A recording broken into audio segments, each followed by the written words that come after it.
Hi. Hi, Eileen. Hey, Gordon. How you doing? Okay. I'm good. Yeah, so Eileen, just you need to stay on mute apart from when you want to talk. Will do. Okay, thank you.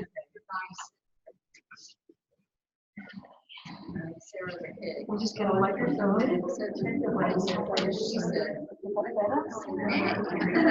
But no, it's exactly what I agree.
How you guys doing? Going away? No, we're back. Most recently, Where about tonight? we went to the Cloud Forest in the Amazon. We hadn't been there in 35 years. Well, I'd been there 31 years ago. I'm still sort of hummingbird pictures. So I spent most of today doing sort of hummingbird pictures. El Monte, the Cloud Forest, and then National Wildlife Center.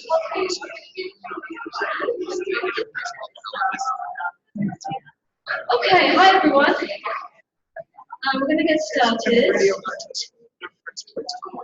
I'm going to use the microphone again for the benefit of everyone in the room and also for the benefit of the Zoom session that we are recording.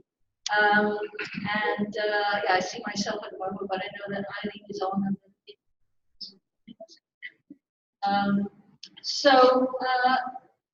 Hi Eileen. So what we're going to do tonight is actually you're going to be sort of pivoting a little bit in two different directions. I'll talk from here because that allows us to sort of capture the camera piece, but I do have a bunch of videos and things to show us on the TV screen, so you will be pivoting that way for some of the evening. So I know not everyone made it to part one, and there are people who are part one who haven't made it to part two yet, but the first session we had a couple of weeks ago was primarily a review of Talmudic sources, in which we saw how embedded a lot of superstitions and thoughts and ideas about superstitions were in the writings of that Babylonian rabbinic period. And we're going to sort of pick up from there today by looking at something that I made mention of, but we can actually look at them and see the evolution of them a little bit, which is these sort of amulets and objects and words that were written as kind of almost protection types. Not exactly spells, but kind of. Words of protection and where they came from and what they look like. So back and forth a little bit. get the screen where it needs to be. So I'm going to do a screen share. That way, Eileen and others can see at the same time. Okay, and come down here and open this up. And I'm going to start with a video of something. This was actually just from a year ago. Really, really fascinating. So let's just put this on the screen for a moment.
Fascinating. So, yeah, and I'd like to.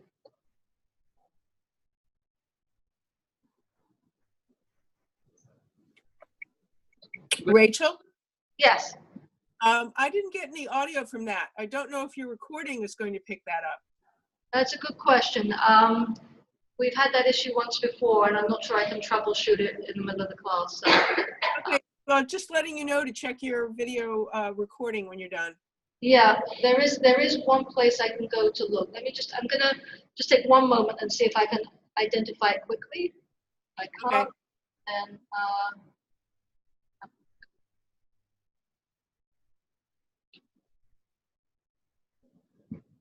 just turn on.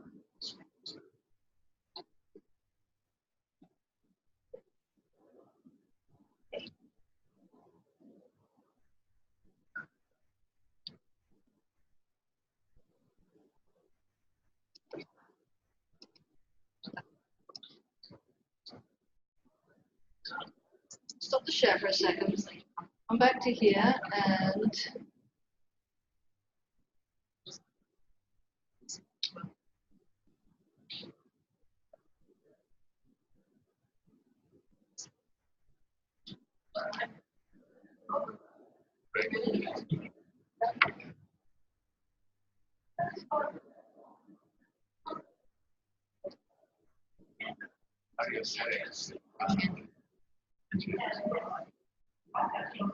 No, it's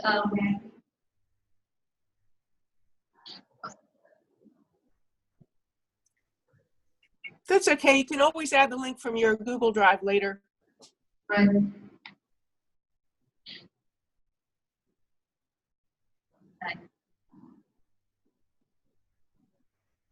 I know that we had to solve this problem once before. I just don't where we went for it. So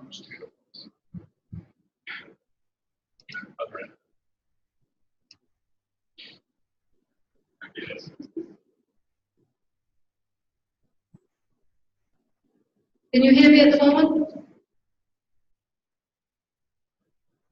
I can hear you fine. You can hear me at the moment. Okay, good. So if you can hear me at the moment, let's see in the next video when we get to it works better. Okay, I'm going to go back to screen share and move on to a little PowerPoint.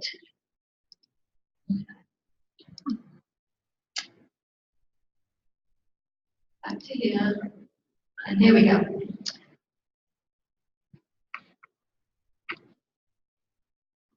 Take this with me. Okay, so the video showed these parchments. The chances are, I had mentioned last time that the origins of the name by which the man associated with the founding of Hasidism, the Baal Shem Tov, which literally means the master of the good name, was likely because he was a master at writing these kinds of amulets. And there were people you went to, and this is what they did. So my guess is that whether the products of that suitcase were the product of one scribe or multiple, it's quite likely that that's what we're looking at there. That these were, maybe things were written ahead of time, and somebody kind of went and said, I need an amulet for X, and he would go through his various scrolls and said, like, this is your prescription, this is the one for you. But anyway, this goes back even earlier, and the reason why these are really interesting is because they date from around about the same time as the Talmud was being compiled. Some of them are a little bit later. They're from Babylonia. This is 6th century to 7th century. Well, the 6th century is the 500s. The Talmud was meant to have been compiled around about 550 CE. So, and outside of the Talmud itself, these incantation bowls, these amulet bowls, are the only other kinds of textual sources that we have from Babylonia from that same era. In fact, even the copies of Talmud, the earliest volumes of Talmud that still exist, are from a little bit later, from the 8th century. We don't have a version of the Talmud that was actually written in 550 that we still have in our possession.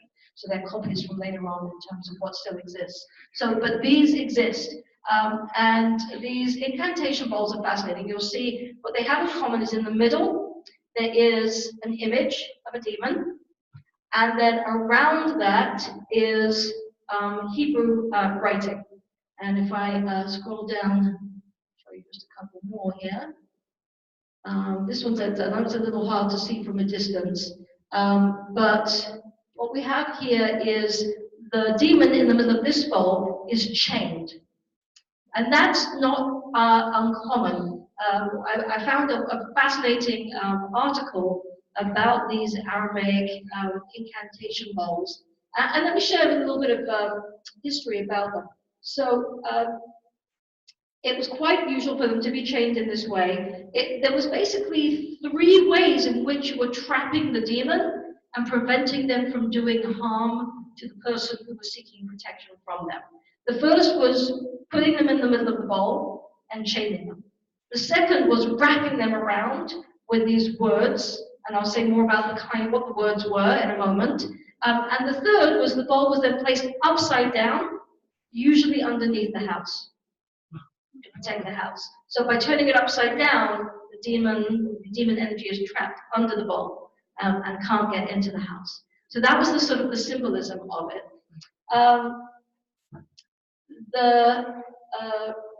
the Talmud doesn't make reference specifically to bowls, but it does talk about amulets and about writing amulets of protection. And it does seem that these bowls were referred to as amulets. That actually often written somewhere in the formula of the writing around them, it says something, Hadin Kamaya. Anybody ever, my mother used to call this, the necklace, if you wore, sometimes we talk these days in the modern Hebrew about a khamsa. Anybody ever have a necklace, or somebody in your family might have referred to as a kamaya? Because my mother did.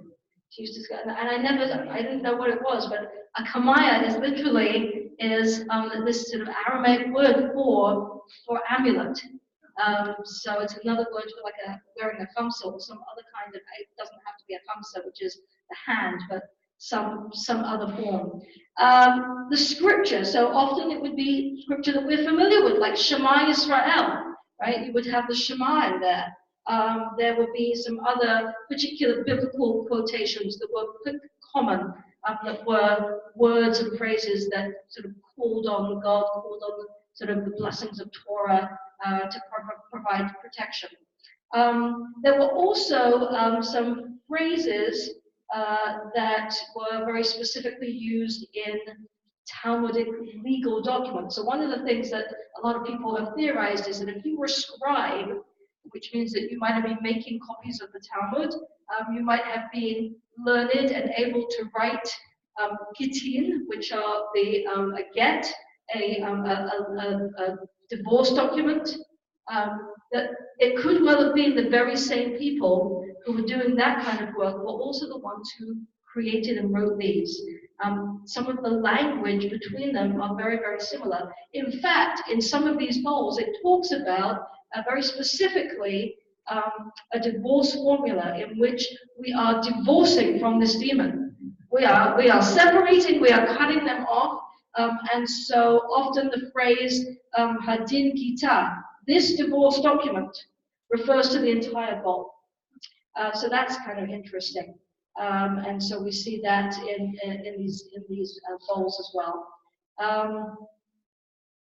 So those are some of the things that I found. I wanted to show you one more, which will then lead to our second video, and then we'll find out whether I can hear it. And if not, I'm stuck. Now, I'm sorry again, a little difficult to see here from a distance. I can make this a little bigger, I think. Over time, I will get better. There we go. Right, can you see that in the middle of the bowl? Okay, that looks like a naked woman standing astride. This is Lilith. This is Lilith. Now, Lilith is fascinating. I've got a little bit of information about her here, but in terms of Lilith is part of Jewish midrashic tradition, features big in Kabbalah and the Zohar, and is very clearly, through scholars have looked at this, is derived from other demoness figures that were part of the cultures in which we were living, and we Judaified her. We created a Jewish version of her and plopped her right in the middle of the Genesis story, the creation of human beings, and we'll see how that happens in a minute.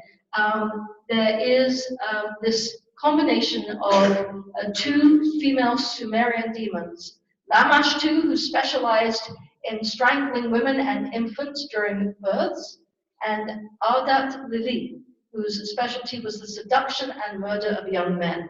She's a delightful demon. Lilith both endangers mothers and infants and seduces men. And in the bowls that depict her attributes, both female demons can be found. So all of the superstitions around the ways we protect children, the red string worn by pregnant mothers, put on the edge of a crib, they are to protect specifically from Lilith. And likewise, when it comes to men, particularly young men, there's a lot of ritual today really only found in Hasidic communities, and it's usually prayer recitation, psalm recitation. This is particularly big among the Breslova Hasidic community. I don't really have a kind of a nuanced or allegoric way to put this, so I'll just tell you exactly what it's for accidental nighttime emissions. There are rituals to protect one from that, because that was deemed to be a sin, because the spilling of seed, if it was not being used to procreate, was, as you will see from this video, helping Lilith birth thousands of demons into the world. It was a source of evil. And so that was, there's an awful lot of ritual, but the only place you find it today is in the Hasidic world. That is very much tied to trying to protect oneself from that, and also to sort of, to deal with the after effects.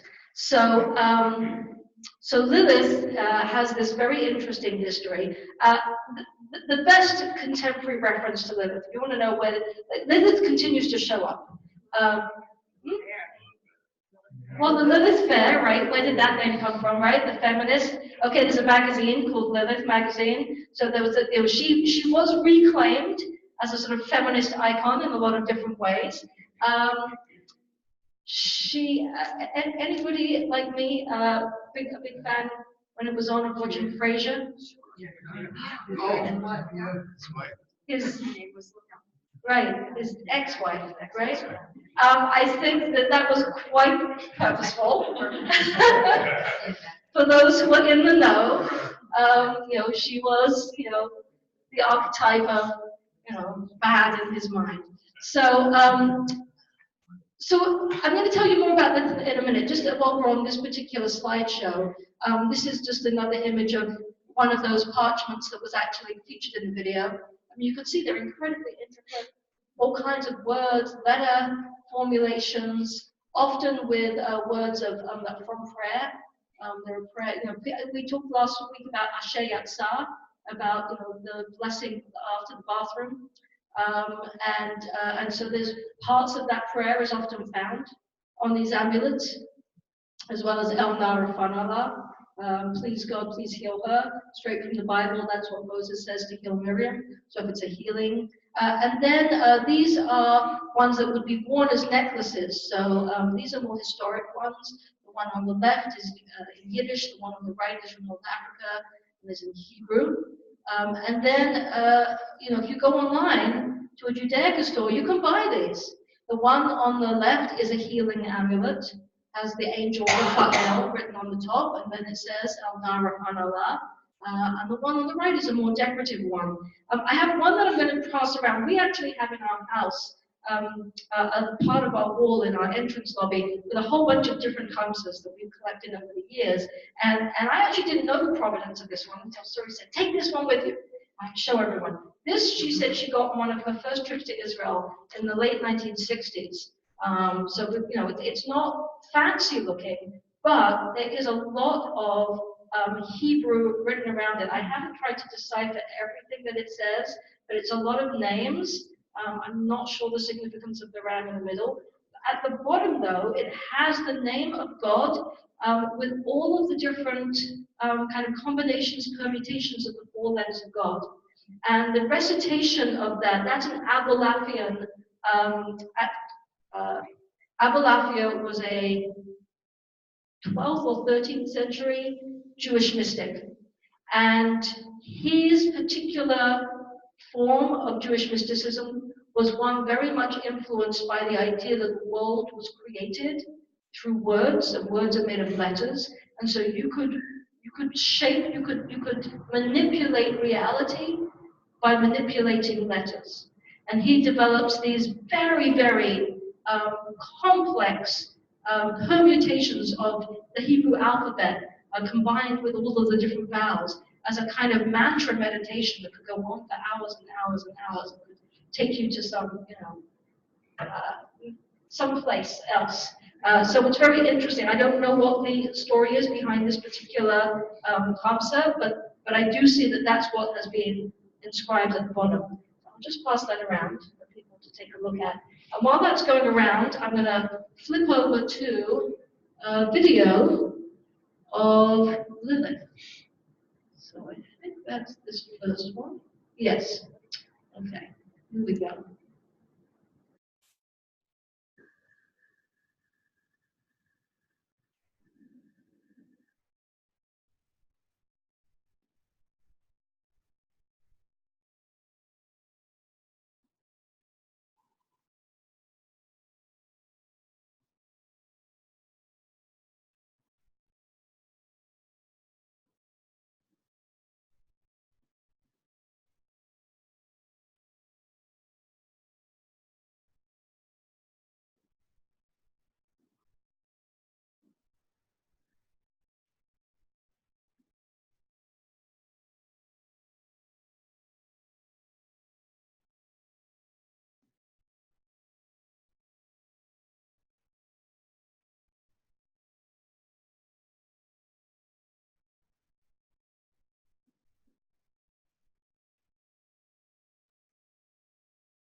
Okay, I'm going to stop that there. And you've got the sort of the essence of what needs to be done here. So you can see sort of how this gets connected to Jewish text, but clearly has its origins in this broader Babylonian culture in terms of when this was being written. So I'm going to share one more video. I'm going to shift gears a little bit now, and then I can get off screen sharing and sort of get back into talking mode.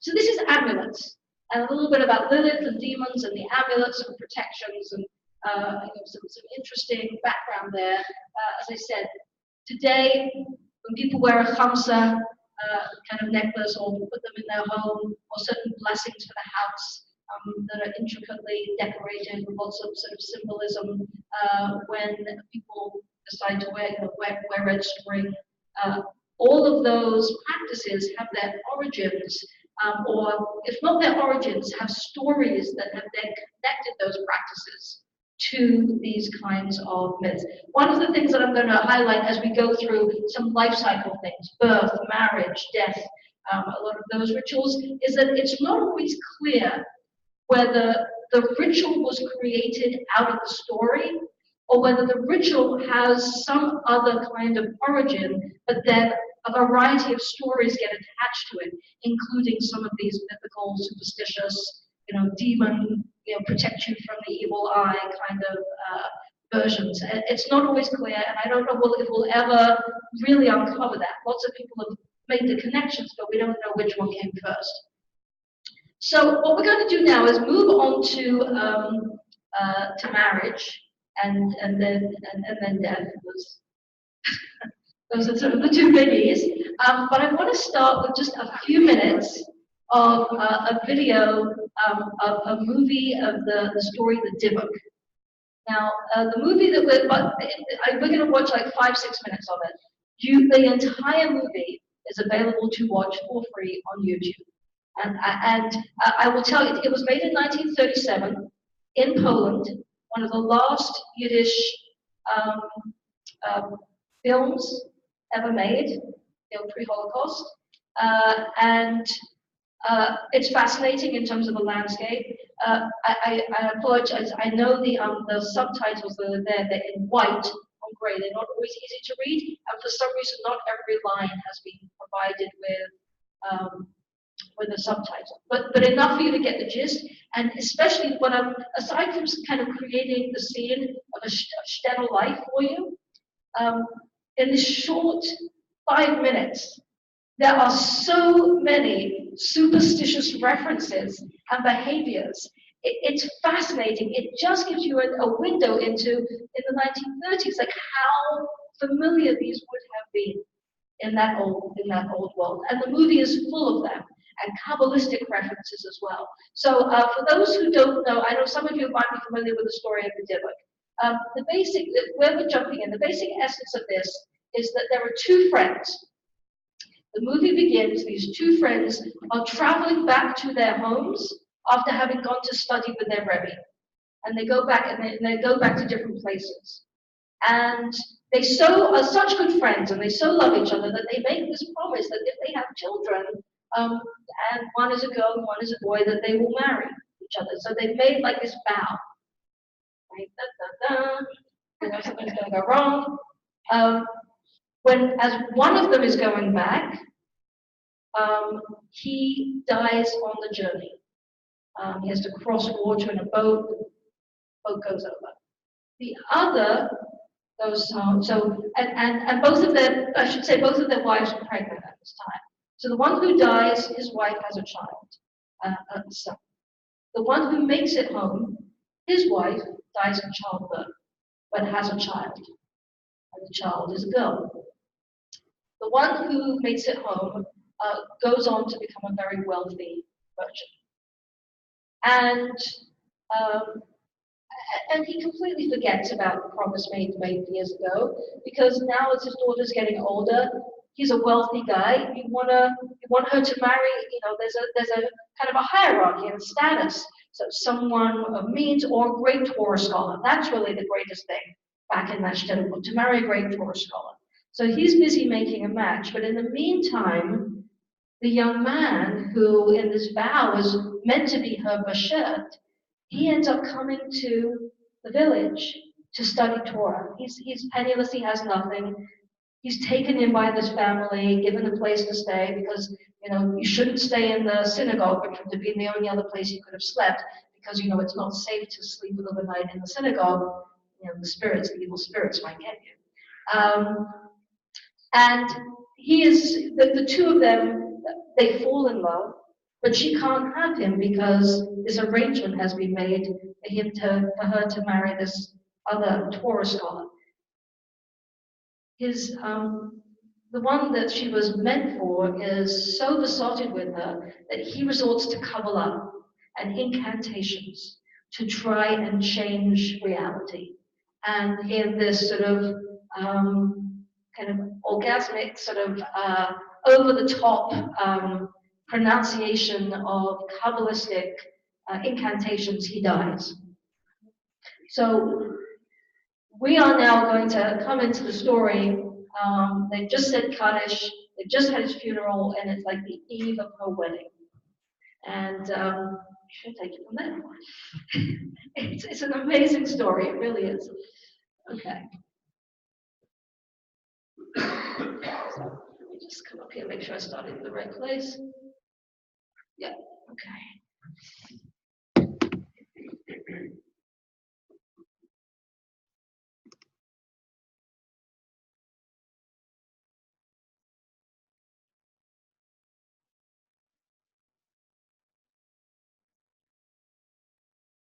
The same Kaddish, the guy who's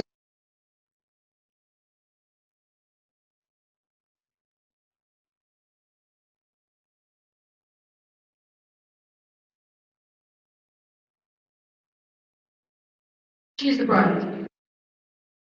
The aunt, the dead.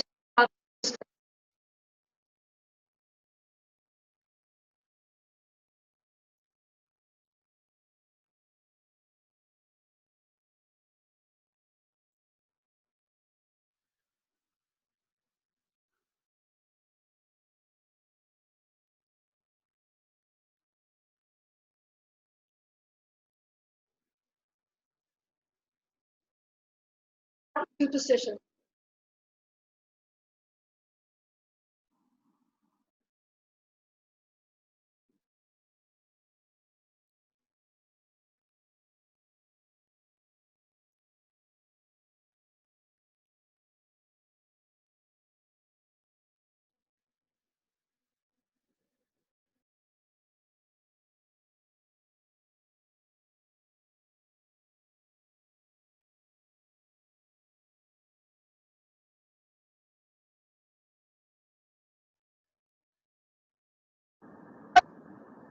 All of the people in the village.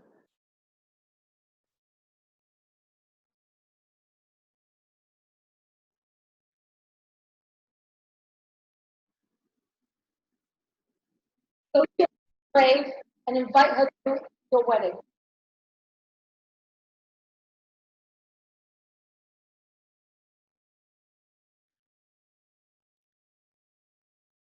We can both be under the my word. Gave you your good course.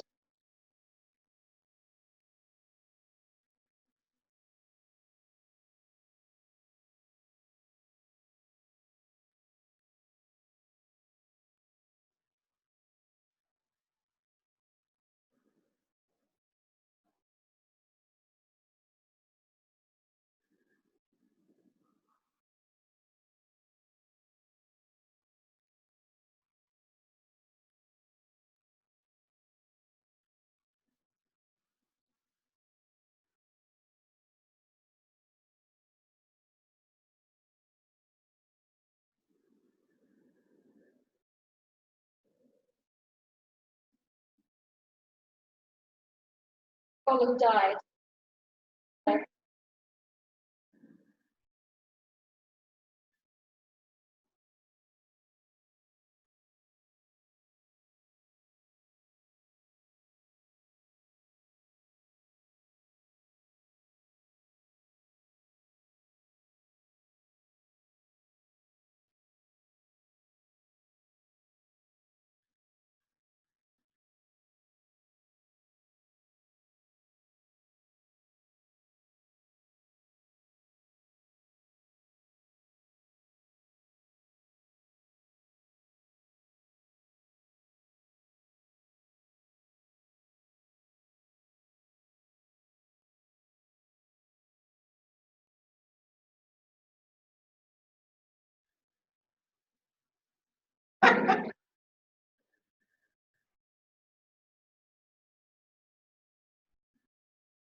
guy showing. Not sure if he's meant to be Elijah or other.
Well, that's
Are you going to tell us the ending? no, but I do recommend you watch it. It's really quite remarkable. It's an incredible movie. But I mean, you just saw in like the 5 minutes how many of some of the superstitions and the references, the reincarnation of souls, souls being trapped in this world, in animals and plants. There are Hasidic stories, by the way, of a soul that has unfinished business in this world being trapped in some kind of animal or some kind of tree and having to find a way to get the attention of a human being and asking them to do something in order to free them, to release the soul. Sometimes it's like they have to like serve the guy caught a fish, it's in the soul of the fish, and the fish has to be served up for a special Shabbat feast in some kind of way. Or the tree has to be cut down and used to make some piece of Judaica, or the animal has to be shechted and served again for some kind of special feast. And all of this allows the trapped soul inside that animal to go on to the world to come.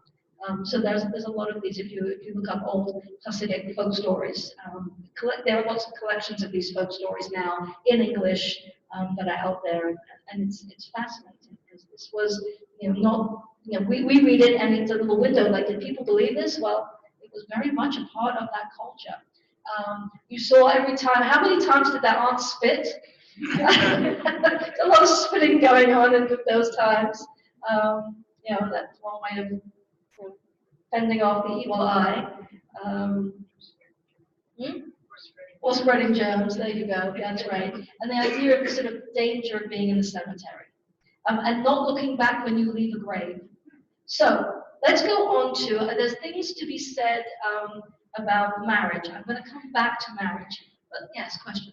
I just want to say that before I got married, I went to all of the cemeteries to invite my relatives. Okay, so for those who didn't hear, so you actually went to the cemeteries to invite all of your deceased relatives to the wedding. Anybody else? I don't know. Well,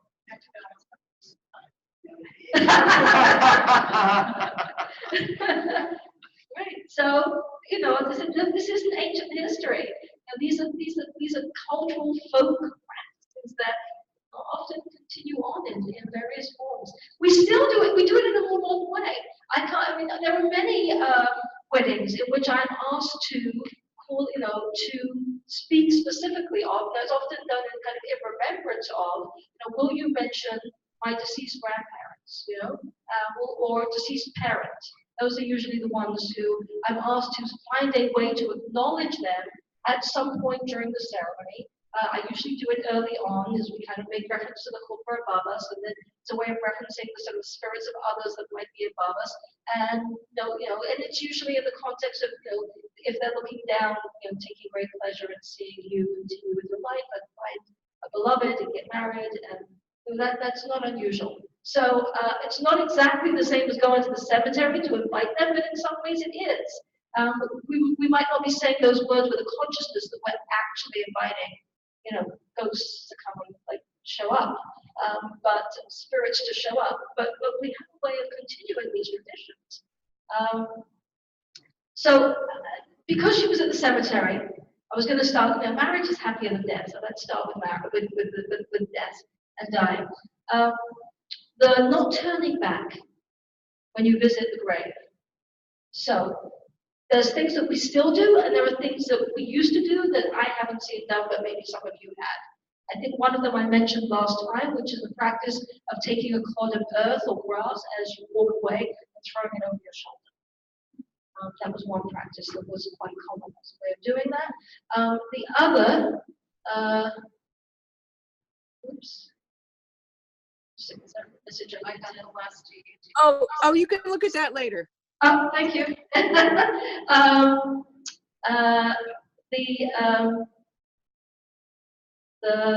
The other is that when we actually are at a funeral, there is a tradition of asking those who are not the immediate mourners to form two lines at the end of the service when we finish putting in the earth and saying Kaddish, for the mourners to pass through.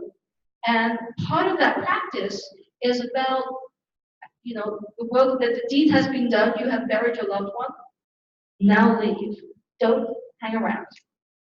And it creates this, and again, we don't explicitly say this is what it's to do with, there's something kind of nice, there's other reasons why we could look at that and say, it has meaning, it's nice. Most of us aren't asking people to do that with any of the superstition in mind, but it does have connections to some of these superstitions. Yes? Is washing your hands before you go back to your house? Yep. So washing the hands, and there's a number of things that one does that the practices carry today. And as again, I cannot definitively say they were created as practices because of these superstitions, or whether these superstitions were sort of layered onto practices. But there's a wonderful book about Jewish superstitions and magic by Joshua Trachtenberg. At this point, it's maybe it was written in the 60s or 70s. It's not a new book, and I have you can get it as a digital copy online. And that's been an incredible resource for me. He did a huge amount of research into this, but it's not all, there aren't lots of detailed footnotes, so I'm not entirely sure where everything was sourced from. But a lot of the practices to do with death and dying in cemeteries are to do with keeping away these evil spirits, or these souls that are, haven't continued on to where they needed to be. Right. So, so the covering of the mirror, he actually says we don't find any written reference to until a relatively late medieval period. So we don't know whether it was a practice before that, but it is something that does seem to be connected to. Let me just find the source so I can quote you correctly what he said.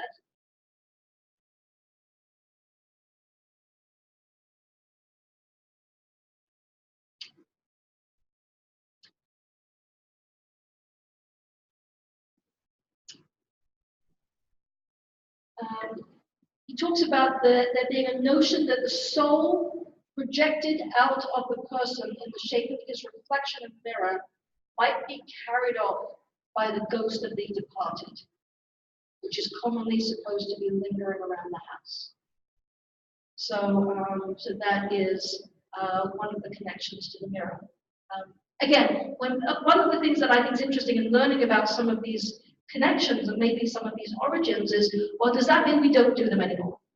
And certainly, if you go back to sort of classical Reform Judaism, they got rid of huge swaths of rituals because they were so embedded in superstitions and this stuff about demons and devils and Kabbalah, and Reform Judaism wanted nothing to do with that, only the rational and practical.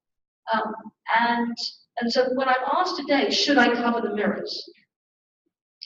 Question is, well, if you're covering it because you think that the spirit of your deceased is going to come and steal your soul, I'm not sure that's a good reason to cover the mirrors. But if you're doing it because every relative that you've ever seen covered their mirrors because that was just sort of like the ritual practice of how you indicated that you were a house of mourning, it might have like folk culture significance for you. And there's nothing wrong in doing it. But it depends on how many mirrors you have in the house, whether it's a pain in the backside to have to cover them all. But, it's not going to do any harm. So, yeah, maybe somebody still wants to cover the mirrors, even though they might not believe in some of these superstitions. Let me just go back to some of the other aspects of preparing. These are things that you may be familiar with in traditional Judaism. Somebody who's dying in those sort of last stages of death should not be left alone. There are psalms and words of liturgy that traditionally should be recited over them. One in particular is called Ana B'Koach, which is a poem, piyut, a poem that we find in traditional liturgy that is believed to hold the mystical 42-letter name of God.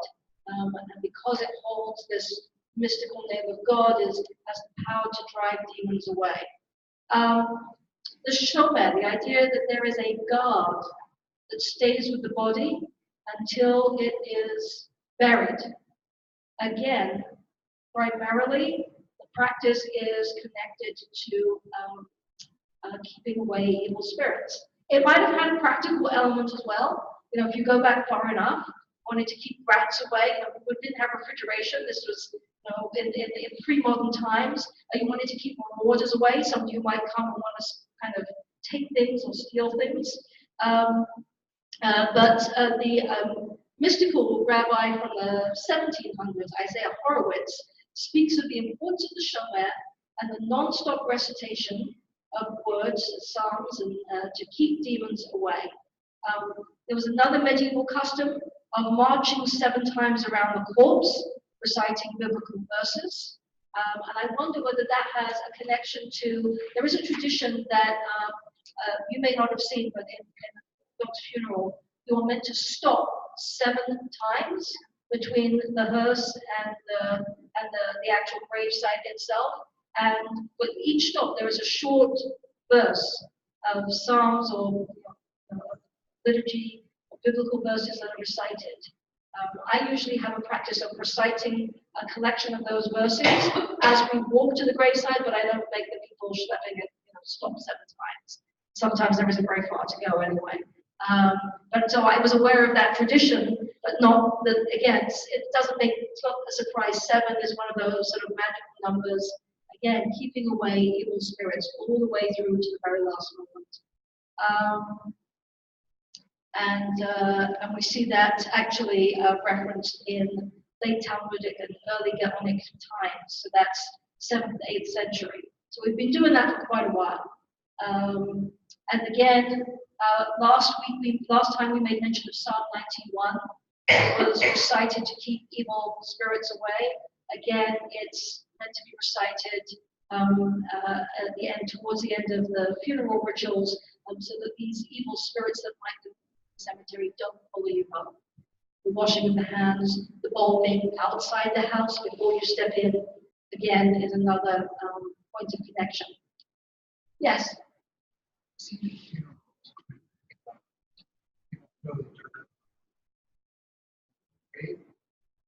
Sometimes the shovel's upside. Yes. Sometimes the shovel is upside down. And I have not seen anything in what I've been reading for this little mini course that connects that explicitly to anything that is in sort of superstitious category. The idea is that it's meant to be a great mitzvah to help to bury the dead. And so everyone is meant to partake. But there is this sort of tradition of you're partaking in this great mitzvah to lovingly provide a cover of earth over where this person is buried, but you don't want to do so enthusiastically.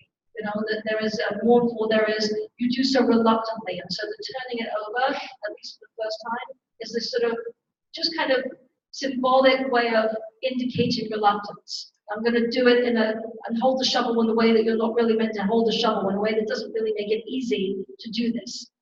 You're not meant to do the whole thing that way. You can then turn it over. But that's a tradition that I don't know from whence it came, but I know that I've always seen it done, and something that I've shared with people most times when I do a funeral. Yeah. And I've noticed a superstition, but a ritual. Coming home from a funeral, the first thing the mourners are supposed to eat is eggs. Yes. Yes. Okay. I didn't think it was just my family. A lot of that is symbolic of life, right? It's the kind of the cycle of life and the wholeness of life. Whether there's an explicit connection to superstition, I'm not sure. Didn't see reference to it in what I was reading, but I didn't cover everything yet. This kind of follows this a little bit, but what about the idea of naming your newborn child after someone who has passed away? Is that something that's a superstition, or? I don't know if it's a superstition. I think it's more of an honor. And what's interesting is that the wherever that came from, different cultures, different traditions, evolved differently in the Ashkenazi world and the Sephardic world. So in the Ashkenazi world, you name after someone who's deceased, and you carry that name forward. And in the Sephardic world, you name after somebody who was alive, to honor them while they're alive. When an Ashkenazi Jew and a Sephardic Jew marry each other, that can sometimes be contentious when it comes to naming the child, because one side of the family is going to be incredibly offended about going one way and the other way. Yeah. But I ran into a problem if you have children, the angel of death will be used and will take the blow. That would be an Ashkenazi thought.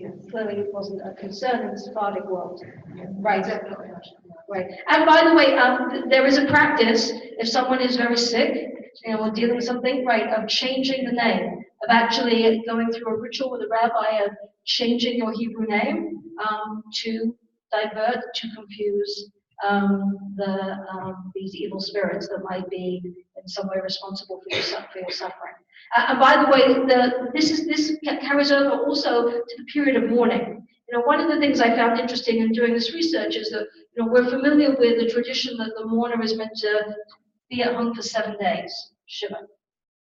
And today I talk to people about, not everyone feels they can take that whole week, but I do talk about sort of psychologically giving yourself the time you need to mourn.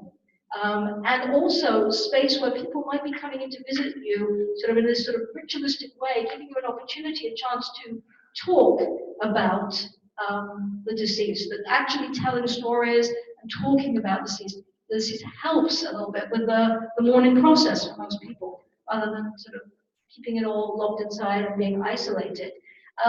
But in Joshua Trachtenberg's book, he talks about why 7 days. Again, 7 is one of those magical numbers, but it's because that is when the soul of the departed is most likely to still be hovering around.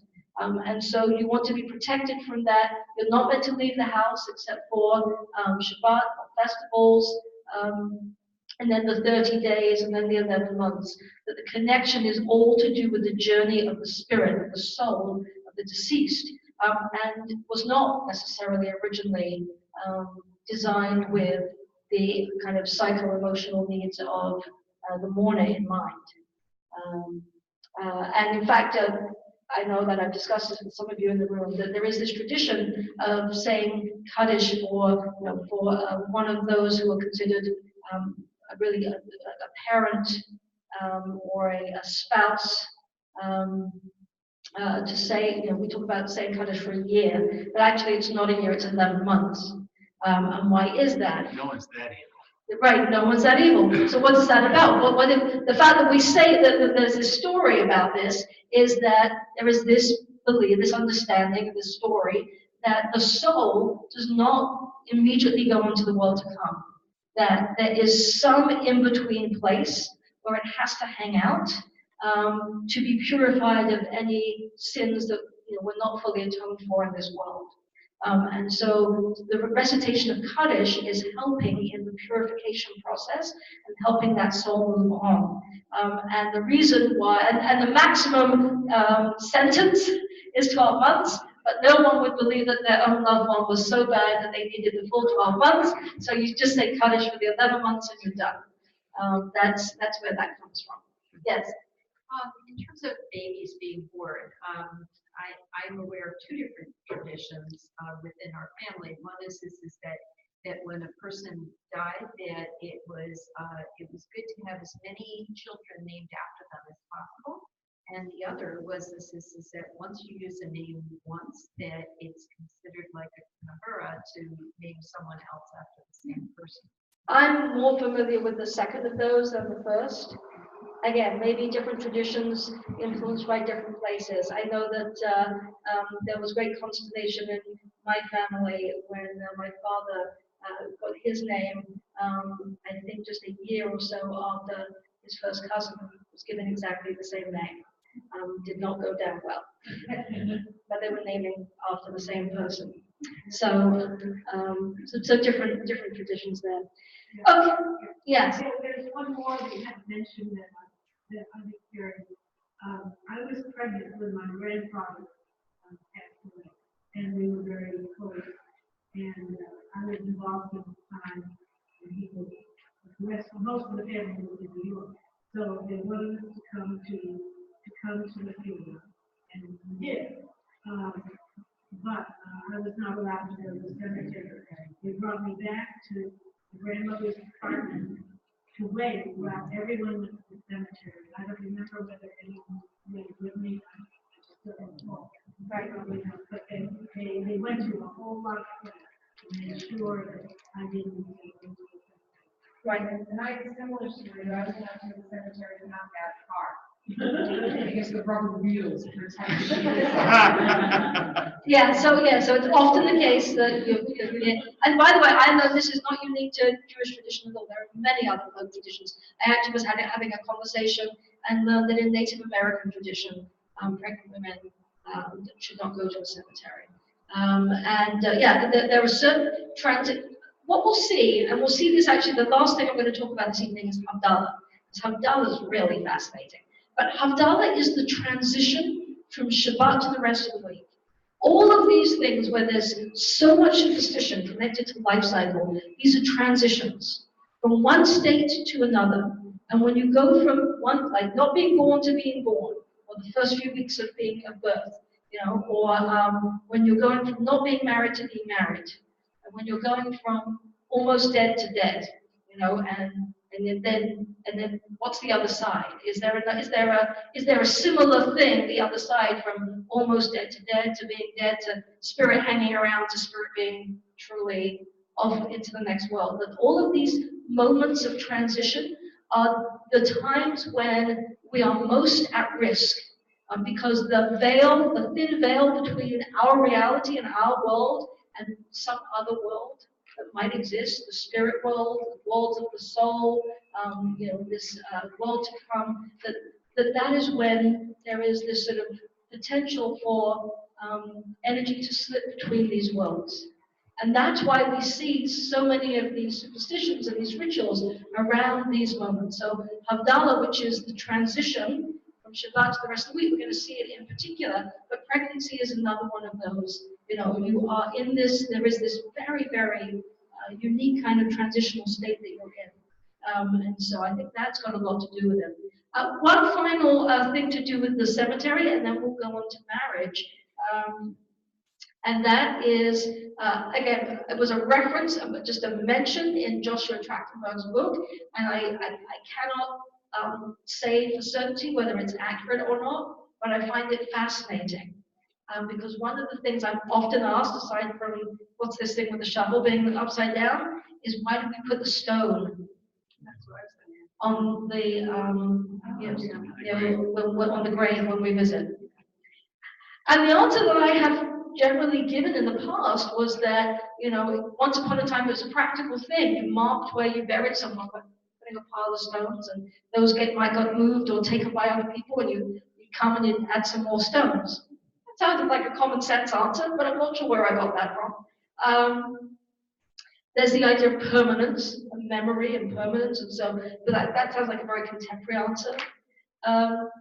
The ritual mention of this that he gives is that it was considered to be bad luck to read the stone. And so to counter the effects, the evil spirit effects, potentially, of having read what was on the gravestone that you came to visit, is you put a stone on the gravestone.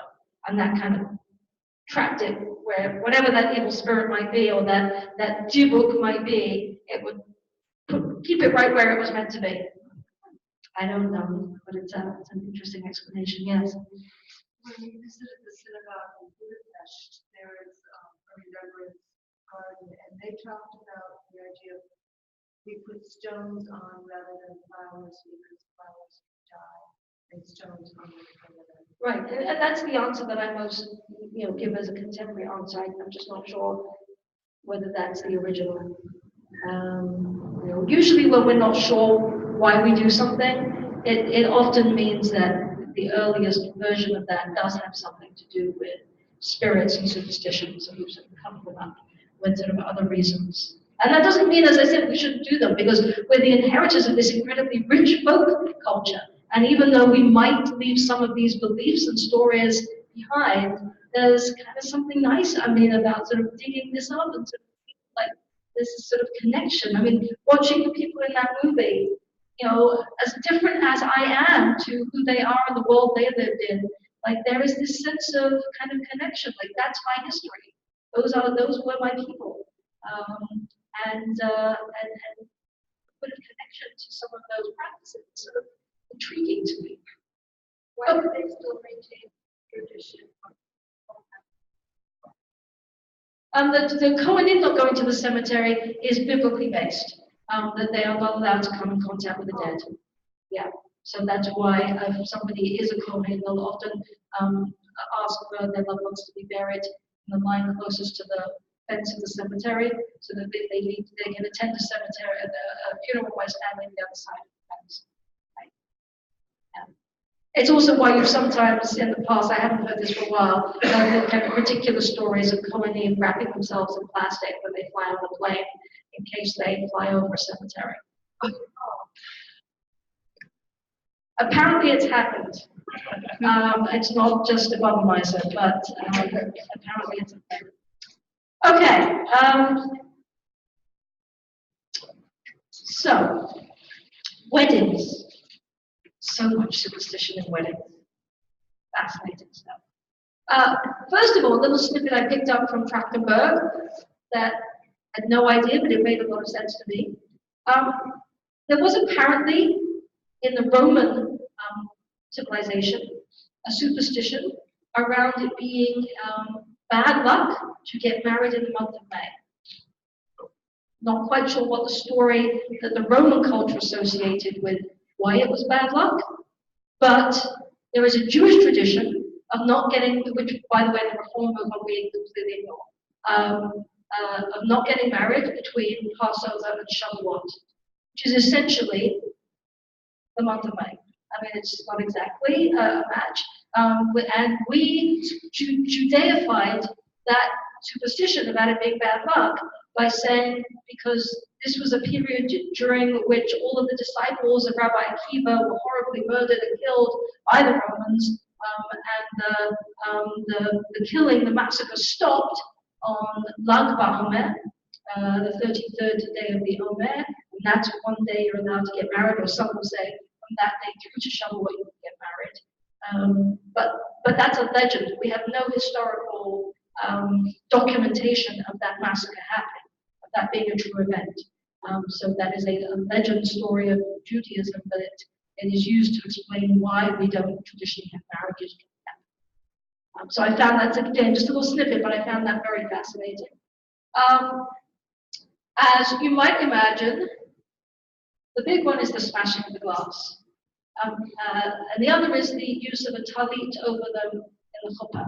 It's very interesting that whenever I'm asked to do a Jewish wedding, or somebody says, they did or didn't have a rabbi, but they had Jewish elements in the wedding, they're only talking about two things.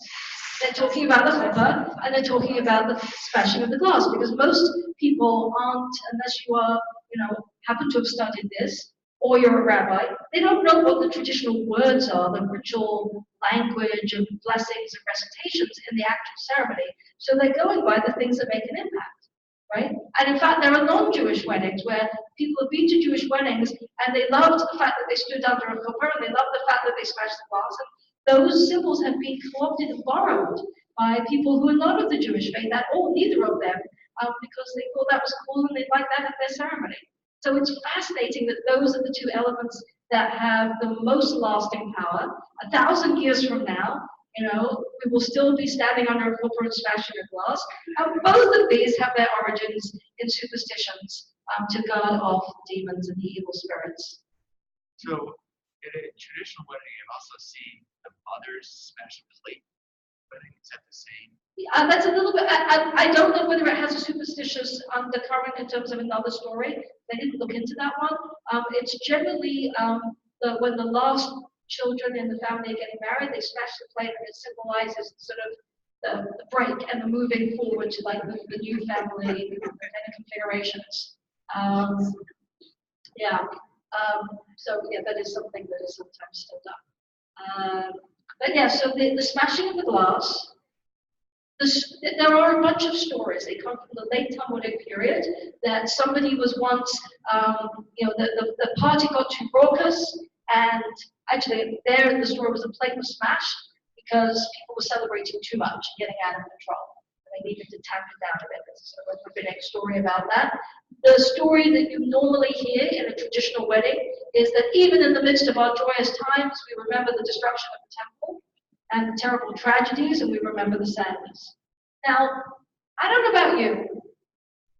Maybe if we go back several centuries when people were really, life was difficult and there was a lot of suffering and there were pogroms and we felt being in exile and we yearned for Israel, maybe there was a time when that narrative of right at the end of this wedding, I'm going to break a glass and remember the destruction of the temple really resonated with people. But it definitely doesn't resonate today.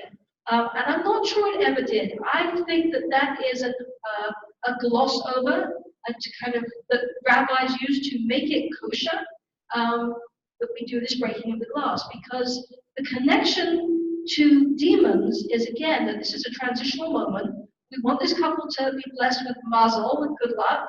By the way, mazel tov comes from simon tov and mazel tov, which we sing, means a good sign.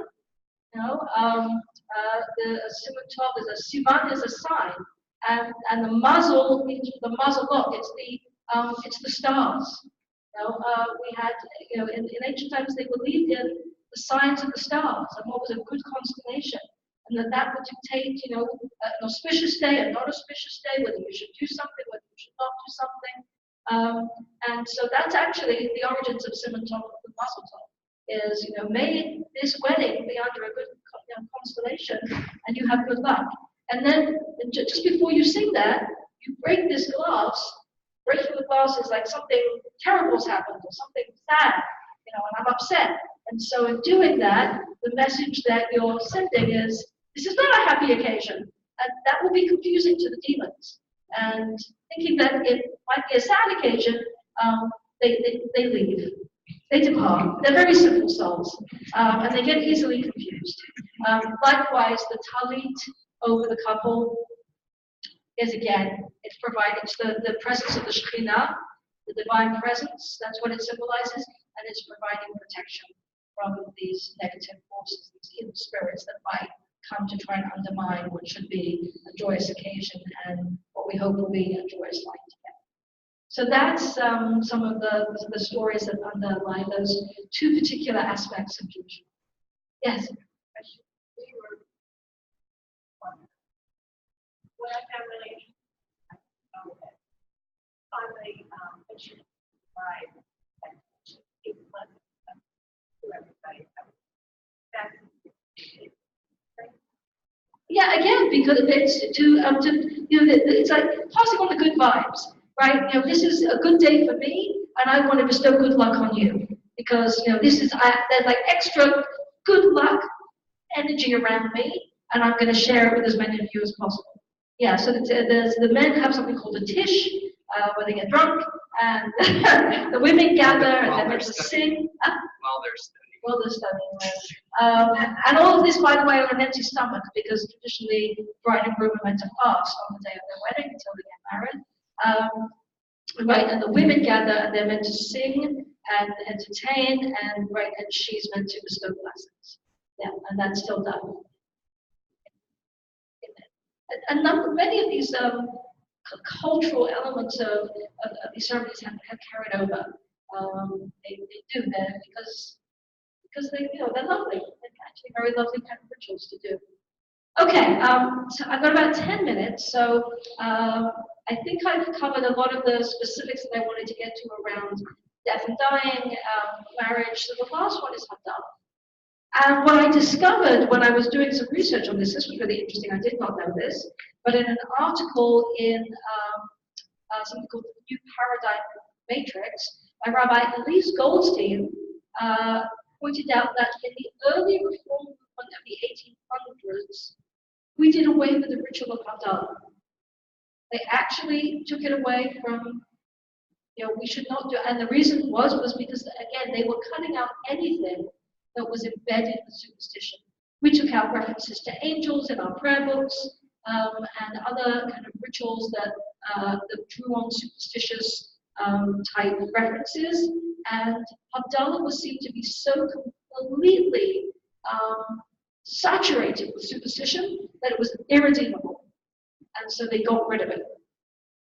Of course, now, the irony is that the great musician of the Reform movement, Debbie Friedman, created a melody for Havdalah that means that is the melody that is sung all around the world. There's actually, if you go on YouTube, there's an incredible compilation of Havdalah being sung everywhere, including in like ultra-Orthodox Hasidic communities, and they're all singing Debbie Friedman's melody. It has become the from Sinai traditional melody, and so it's kind of an interesting turn the world upside down, given that in the early 1800s the Reform movement got rid of Havdalah. Okay, so why did we get rid of Havdalah? There is a tradition that the souls that need purification are spending time in Gehenna. Gehenna, in Hasidic mystical writings and folk stories, is essentially hell. And it's very unpleasant. It's a purification process. And so goes these stories that even the fires of hell, are shut off for Shabbat. So when Shabbat is over, you turn on the gas, and off you go again. And so the souls of those who are in Gehenna who've got a break, kind of got weekend release, have to go back, and they don't want to go back. And so this period of transition is incredibly dangerous because they might do all kinds of things to sort of to take you over, or to cause mischief while they're still sort of floating around in our sphere. And so a lot of the rituals are to do with that. So you light up the fires of Gehenna. It's Gehenna, so it's not a nice smell. So how do we protect ourselves from the stench of the fires of Gehenna? We take in spices. It was meant to be good luck, actually, traditionally, that when you put out the candle, the Havdalah candle, that you took in the smell of it going out as well. But then you had the spices. When Orthodox traditional Jews, they, the fire that they might have put in their home, in the fireplace, just before Shabbat, is if it's present at all at this point, it would be embers. And so the first thing you're going to do as Havdalah, after you've recited Havdalah, is you're going to stoke up those embers. So which is actually kind of sounds like mirroring of the stoking up of the fires of Gehenna. And again, it's sort of, it's a little smoky. So they may have thrown spices onto the fire as they stoked it up, just to create a nice smell in the home while those fires were getting going. I can't tell you about the twisted candle. I didn't find anything specifically about the twisted candle or whether that has anything to do with superstition. But the big one is fingernails. There is so much written about the superstitions around fingernails. And its origins are not actually Jewish. You find it written about in Roman and in Babylonian, Sumerian sources, that it's considered bad luck to cut them in the right order. Like you don't cut this one, then this one, then this one. You have to like switch up the order when you trim your nails. It's considered to be bad luck to leave nail trimmings on the ground, either on purpose or by accident. People would often burn them, throw them in the fire to make sure that there were no nail clippings accidentally left around. Does anybody have any memories of grandparents or anyone ever talking about this with fingernails? Yeah, definitely not cutting in this direct order. That definitely I remember my grandmother. Right. So, so what's this to do with? So one of the ancient myths is that it goes back to Adam and Eve, that when they were created and living in the Garden of Eden, instead of the kind of skin we have, they were completely covered with kind of a fingernail type substance. And it goes when from the sin and then leaving the Garden of Eden. Well, it's probably analogous to it's called the vertex physiosum. It's what covers babies. So, and occasionally babies are born with that. So it's kind of like part of birth. So that's I'm going to guess. There's maybe a sort of a scientific analogy to this. Right. So so it disappears from their body. And so out of this comes the idea that impurity can live under the fingernails. Now again, this isn't totally scientific nonsense because dirt can get under the fingernails and can be a source of passing on, I suppose, infection and dirt. That wash your hands carefully, so that you don't get sick. But these spirits that are wandering around at the end of Shabbat, the way they get to you is through your fingernails.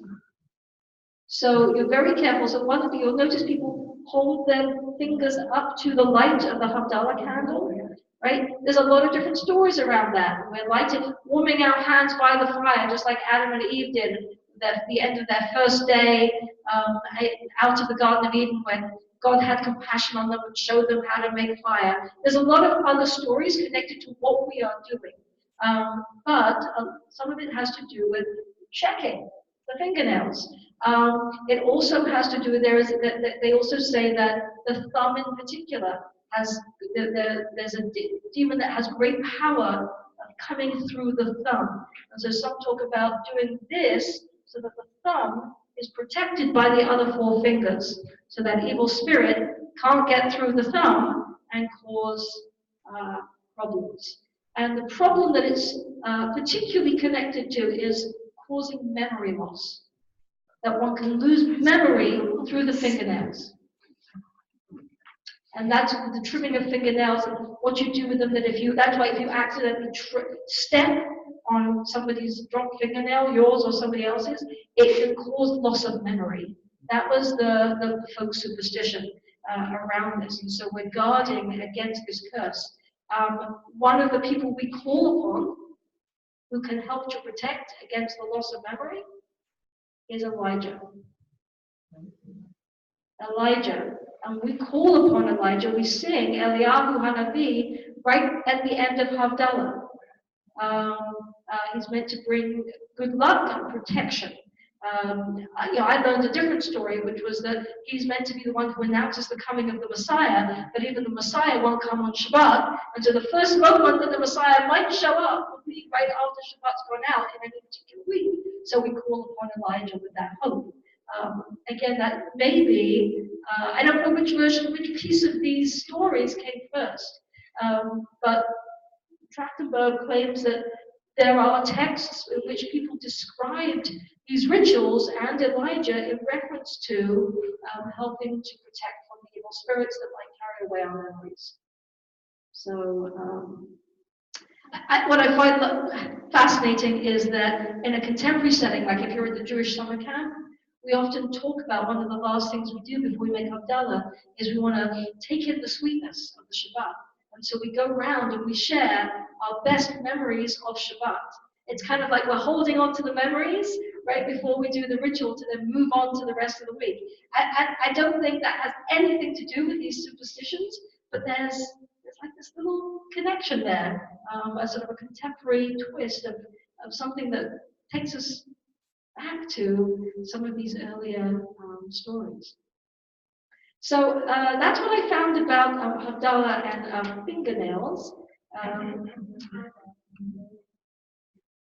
I don't want this to be the last thing I leave you with, but this is a really horrible story. There is a tradition, even after you've made Havdalah, of not starting work again on a Saturday night. In Orthodox Hasidic circles especially, there's something called a Malava Malka, which means to accompany the queen. And the idea is that you want to extend the spirit of Shabbat as much as possible, and so they will sing and they will dance late into Saturday night.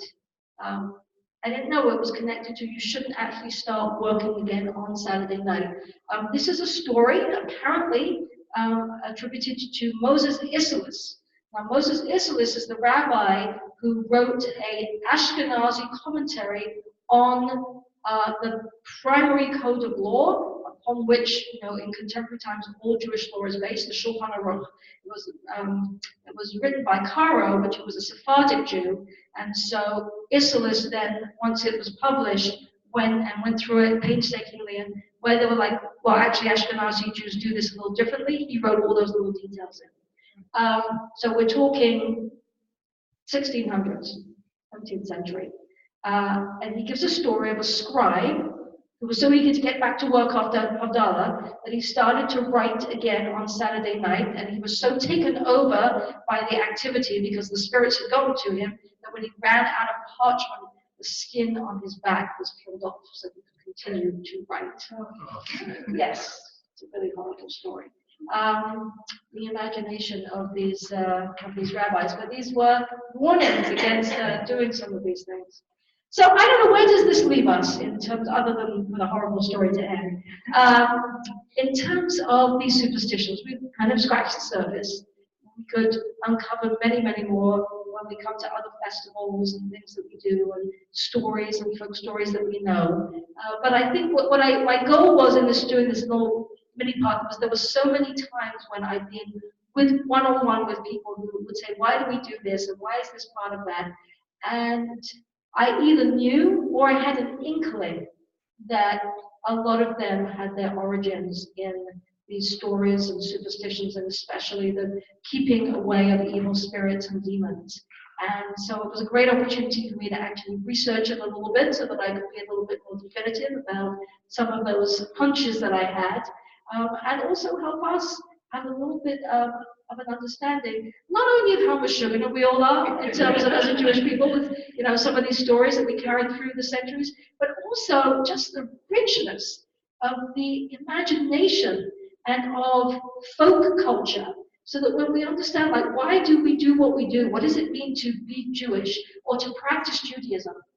It's so much more than God commanded or the Torah says, or, there's all of these incredible layers of folk culture that come from civilizations like the Sumerians and the Babylonians and the Romans, and from Morocco and from all of these different places, from Eastern Europe.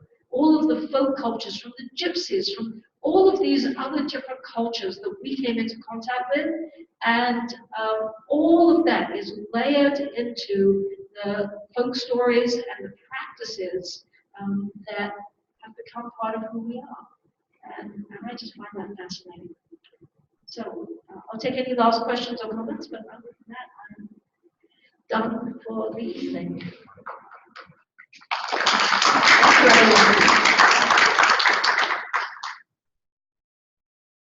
Okay, good night, Eileen. Were you telling me that you could hear the video the second time? You're on mute.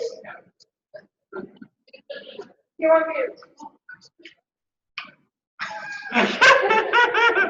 Did you turn your mic off? She can't hear you.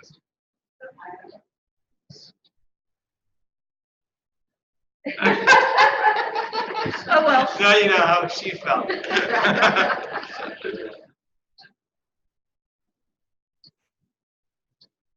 You're on mute. Is your mic off? There you go. Now you say that again. I'm on mute. So I got the two two URLs for the second two YouTubes because I could see where they were from, but I didn't think to do that for the first one. Okay. I need the URL for the first one, and when you put it up on the YouTube channel, you should in the text have those 3 URLs. Ah, okay. Did you still want able to hear them all? You weren't able to hear them from us. You weren't able to hear them from us. I wasn't able to hear them, but I saw. Okay. So that I have to figure out, there is a way for you to be able to hear it directly from the screen share, and I need to be reminded how to access that. So I'll do that the next time. Send me the first URL. Okay. Right. Thank you. Good night.